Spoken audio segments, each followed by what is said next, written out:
Hey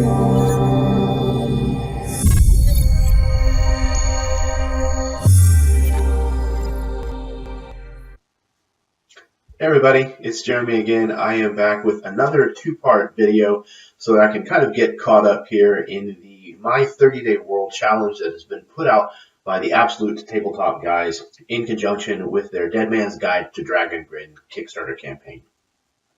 I'm here with question 20 and 21. Question 20 is, are there evil races in your realm, such as the drow?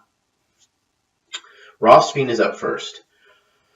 One of the best examples I have in Rostveen of an evil race is the Rostgar, which are the mountain orcs, and they kind of live deep underground. Not Underdark depths, mind you, but places that dwarves would typically only reach through kind of extensive mining.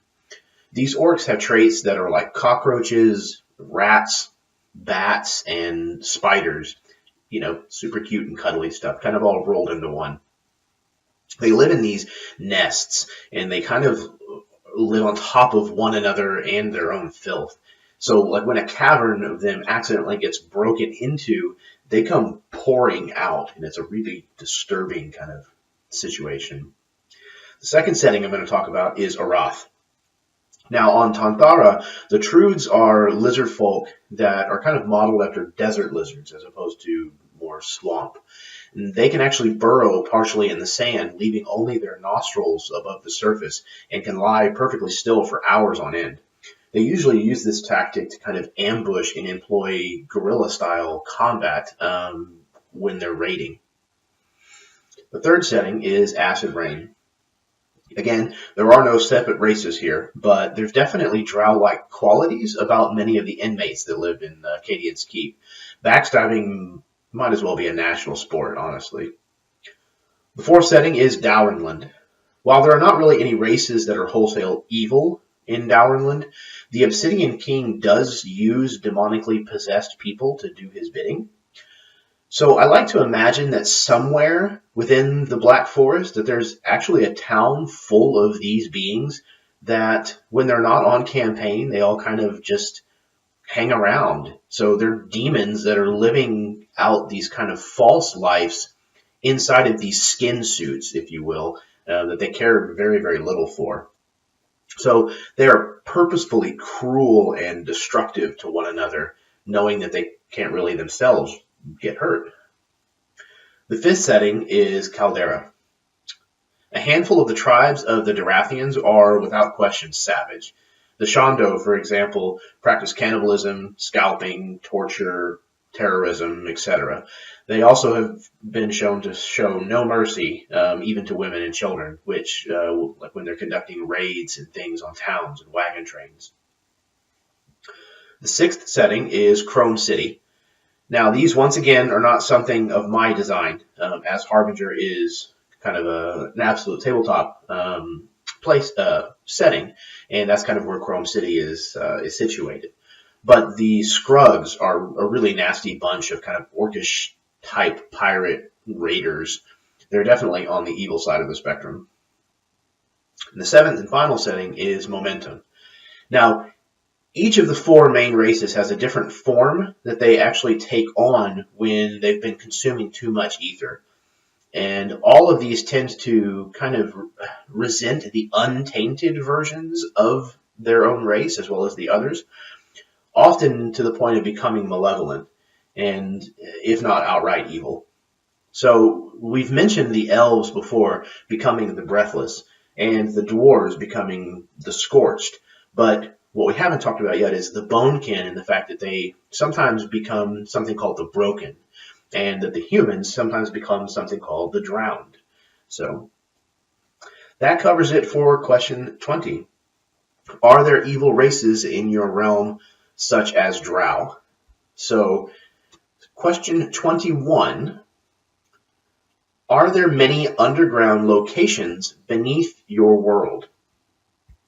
Once again, we're going to talk about Rostveen first. So there are certainly the usual dwarven mine cities, ancient catacombs, and forgotten tombs, and the natural spaces like caverns and underground lakes. And there's definitely the possibility of deep places, as in other settings, but I don't know if there's really going to be anything on the scale of the Underdark located in Rothstein. The second setting is Arath. Now, many of the denizens look to the underground places in order to kind of escape the surface threats of the world. However, most only really know of like the caves and burrows that are located near the surface. There is a labyrinth of passages that actually connect the two hemispheres through the core of Arath. However, this is a realm of gods and other powerful beings, and the locations such as like the Forge of Souls. Now, among the dwarves, there are legends of individuals who have actually been to the other world, but that's about it. The third setting is Acid Rain. Since this is a more modern setting, the kinds of underground locations that you would likely find would be like parking garages and basements. And I don't imagine that there would be a lot of natural caves and the like, as Cadian's Keep is really a collection of small islands. The fourth setting is Dowrland. Although I haven't really thought about underground locations in Dowrland, I imagine that there are definitely some there. I don't think that they would be plentiful, but I definitely think that they're present within the setting.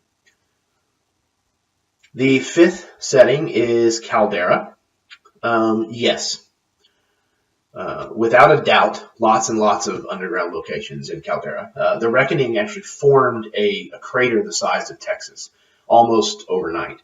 Entire cities were splinched, to borrow from Harry Potter, depositing pieces of buildings wholesale into completely different locations, sometimes in the middle of solid bedrock. So it is possible to actually dig into the ground and just find yourself in a three partially storied bit of an ancient royal palace, for example. And that's not even to mention the multitude of dungeons and cellars and things that were simply just buried when they were originally where they were originally at. The fifth setting is Chrome City. Sixth setting even is Chrome City. Now, Chrome City is a metropolis of almost 90 million people that are kind of stacked on top of one another in a comparatively small space. So there are thousands and thousands of miles of tunnels and basements and probably even entire complexes underground.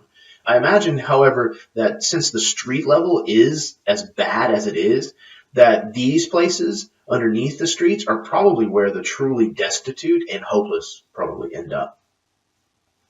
The last setting is Momentum. Now, there are the typical kinds of things that you would expect, but what I really want to talk about is the Down Under. Now, since Momentum is a flat world, the bottom of it is this kind of inverted mountain that's the size of the entire world itself. Now, this is the setting's version of Hell, literally the underworld, and it's the only place where metal ore can be found in Momentum. So the dwarves actually rappel off of the side of the edge horizon, the actual world's end, and they mine into the side of this horrific place, which is, of course, rife with fiends and things that are thirsty for souls. So that is question 21. Are there underground locations in your world? So that is question 20 and 21. This is another video for my 30-day world challenge and another entry into the Life by the Square Inch series. If you like what you see, go ahead and hit the like button. If you really like what you see, why don't you drop a subscription? Check out the other videos in the series, as well as some of the other things we've got going on. I've got a lot of live plays that you can watch, and as well as some other videos that are starting to come out. And yeah, until next time, may your dice roll high and your snacks always be within reach.